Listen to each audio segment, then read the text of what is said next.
yo creo que vienen, sinceramente lo digo, y perdonen por no poder ofrecer una expectativa más optimista, yo creo que vienen tiempos difíciles. Sinceramente se los digo, vienen tiempos muy complicados para el ejercicio de la abogacía. Tiempos que, de nuevo, lo menciono, no son nuevos, son tendencias que ya venían de antes. Es un mercado muy saturado. La barrera de entrada al ejercicio profesional de la abogacía en nuestros países de América Latina es muy baja. Prácticamente cualquiera que estudia la carrera y egresa con un título profesional puede ejercer la profesión.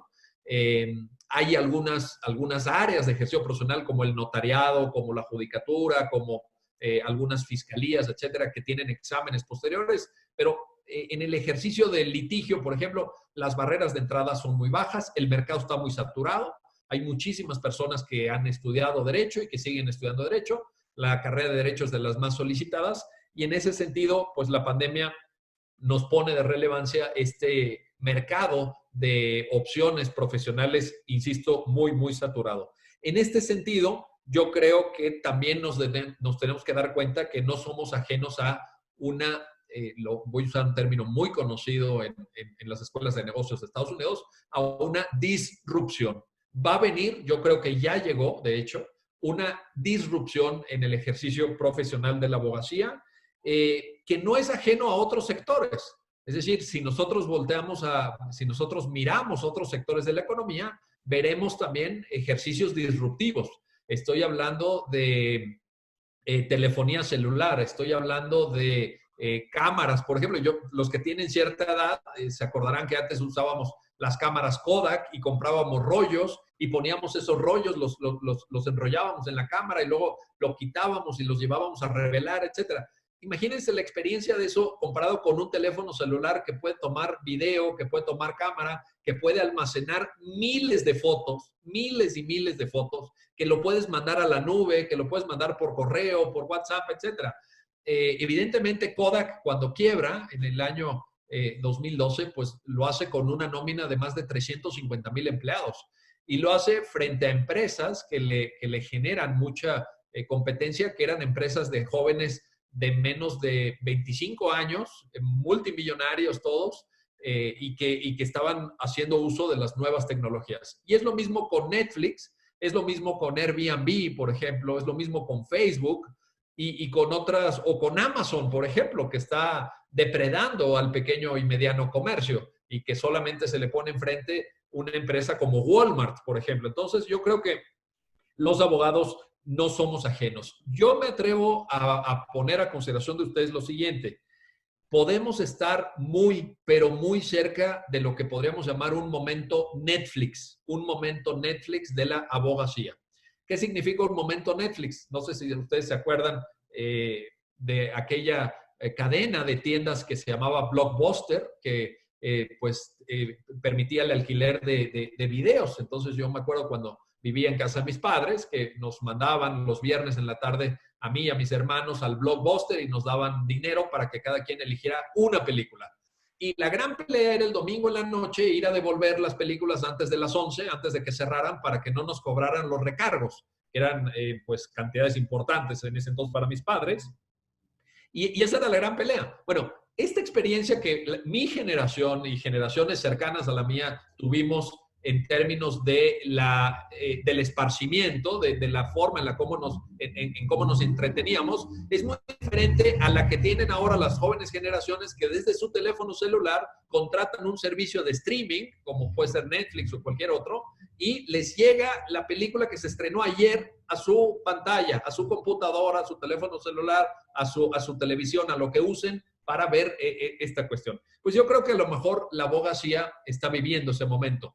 Blockbuster quiebra, Netflix hace quebrar a Blockbuster, una empresa que llegó a tener más de 65,000 empleados y miles de establecimientos en muchísimos países y que quiebra frente a Netflix.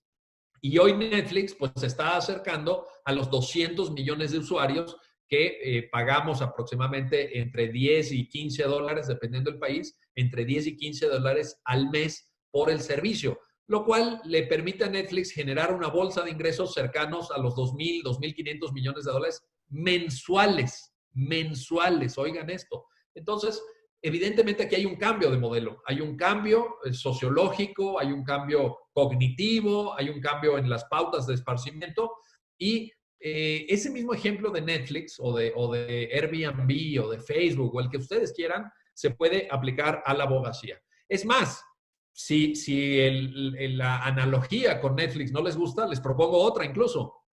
Podemos estar cerca del momento Uber de la abogacía. El momento Uber, fíjense, ¿cómo usamos Uber? Uber se usa para pedir un servicio de transporte de pasajeros, un servicio privado con un vehículo privado a través de una aplicación tecnológica y solo pagamos por ese servicio. No tenemos que preocuparnos por comprar el vehículo, por asegurar el vehículo, por pagarle un salario a quien conduce el vehículo, por cuánto cuesta el estacionamiento donde lo vamos a dejar mientras estamos en una reunión o en una junta o vamos a una actividad de esparcimiento con nuestra familia, etcétera. Simplemente usamos el teléfono, pagamos por esa franja de servicio, por ese tiempo y adiós. Quizá la abogacía se encamina hacia allá. En vez de estos grandes despachos que cobran grandes igualas a las empresas y que a veces esas igualas se justifican y a veces no, o a veces esta forma de cobrar honorarios facturando por hora, en donde de repente facturas una conversación de 35 minutos que tuviste con alguien de la empresa y de los 35 minutos, 28 fueron para saludar, para preguntar por la familia, etcétera, y 7 fueron de trabajo efectivo, pero tú facturaste los 35 minutos. Todo eso es muy probable que tenga que acabarse. Y que transitemos hacia un modelo Uber en donde los despachos vayan contratando y los clientes, las empresas, vayan contratando servicios de asistencia jurídica tal como los vayan necesitando. Te van a pagar tanto por atender una audiencia, te van a pagar tanto por atender o por desarrollar una demanda de amparo o por interponer un recurso de apelación, etcétera, etcétera. Y vas a ir juntando trabajitos o vas a ir juntando diversos ingresos para poder desarrollar tu función. Sé que algunos de ustedes estarán pensando, eso no va a suceder, eso no pasará, eso estamos lejos de eso. Nosotros los abogados somos diferentes, no somos Uber, no somos Airbnb, aquí no hay Netflix en la abogacía. Sí, todos los sectores económicos que ya fueron materia de disrupción dijeron en su momento lo mismo. Todos, sin ninguna falta. Yo nada más les quiero hacer esta pregunta y con esto termino. Ustedes hoy, si tienen ahorros, ojalá que los tengan, si ustedes tuvieran hoy ahorros, ¿invertirían todos sus ahorros en una agencia de viajes? ¿Invertirían en una agencia de viajes hoy en día? ¿Creen que tiene futuro una agencia de viajes?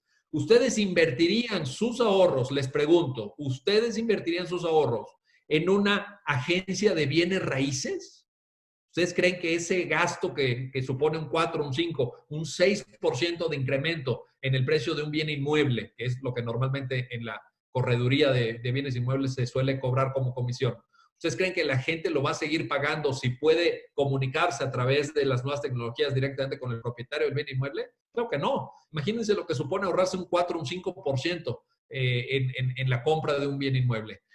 Nos va a pasar lo mismo. Podemos retrasarlo, podemos resistirnos, podemos pensar que la abogacía es algo único y extraordinario y que somos indispensables para la historia de la humanidad y para la convivencia de las personas. Exactamente es lo que pensaban aquellas personas que daban servicio de transporte con carruajes tirados por caballos en Nueva York a principios del siglo XX. Y en menos de 10 años, eso es cuando Henry Ford inventa el vehículo automotor y el motor con locomoción, digamos, con motor de combustión interna. Se acabaron los caballos en Nueva York, se acabaron los caballos. Entonces yo creo que tenemos que estar alertas. Mi conclusión sería que la pandemia trae consigo muchas cosas, muchas muy dolorosas. Creo que todos estamos viendo y algunos infortunadamente sufriendo el dolor de la crisis sanitaria. Algunas de estas cosas son novedosas para nosotros como profesionales del derecho, pero en realidad lo que la pandemia va a hacer, esta es mi conclusión, es acelerar el cambio. Va a ser un acelerador de tendencias que ya existían antes del mes de marzo del 2020, antes del mes de febrero de 2020, y que lo único es que estas tendencias iban a tardar 15 años en desarrollarse, y hoy las tenemos que desarrollar en un tiempo muy, muy breve. Pero tenemos que estar listos. Lo peor que podemos hacer es no hacer nada. Ese es el peor escenario. Si dentro de un año estamos exactamente igual que hoy, significa que habremos fracasado socialmente y como profesión. Yo creo que hay que adaptarnos a los nuevos cambios, hay que generar una dinámica profesional distinta para poder avanzar.